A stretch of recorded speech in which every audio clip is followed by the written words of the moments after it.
Et pour l'instant, on va se promener avec Jean-Sébastien. On va prendre de la hauteur. On va partir dans les monts du Forêt qu'on surnomme ici les monts du soir, face aux monts du Lyonnais, qui sont les monts du matin. Alors, on trouve là-bas des terres montagneuses couvertes de landes avec une terre de bruyère qui fait le bonheur des pépiniéristes qui viennent l'observer.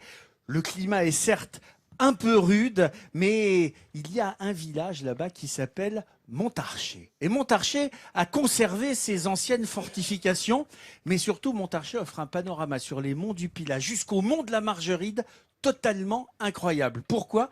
Parce que c'est le village le plus haut du département, perché qu'il est, posé sur son promontoire à 1162 mètres.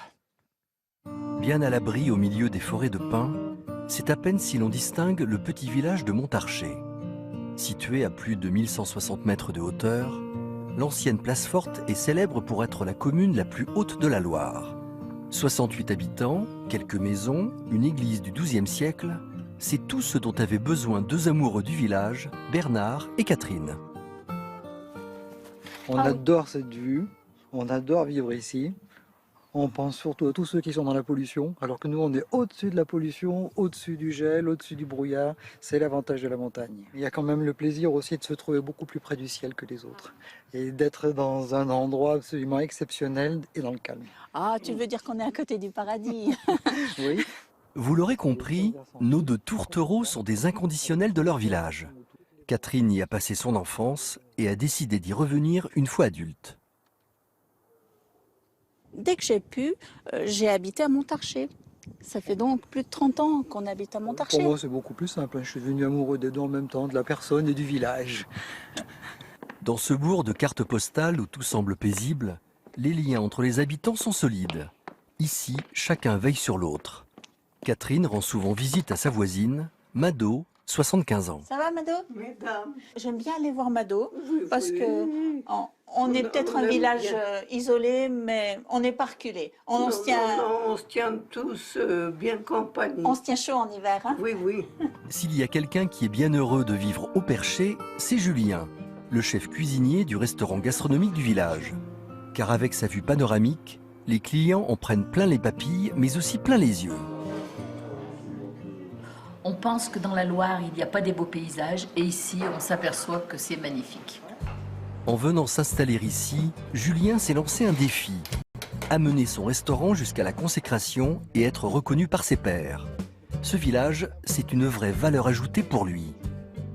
Ils voient la vue qu'ils ont à 360 degrés, ils ont déjà le sourire, ils sont heureux et je leur ai encore rien servi dans l'assiette. Donc finalement, je me facilite la tâche en m'installant ici. Et puis, nous, on avait besoin d'un chef qui frôle les étoiles aussi. Pour le plus haut village, c'est important. Parce qu'on a dit qu'on était au paradis, mais bientôt, on va avoir plein d'étoiles autour de nous. Je sais pas, c'est vrai qu'elles sont juste au-dessus de nous, mais bon, pour le On va moment... en décrocher une un jour. Ça, on sait pas. En attendant de décrocher les étoiles, les habitants ont déjà un privilège, celui de pouvoir les admirer un peu plus près que tout le monde. C'est un endroit qui fait le bonheur et des randonneurs et des cueilleurs de myrtilles, mais surtout des cueilleurs de champignons.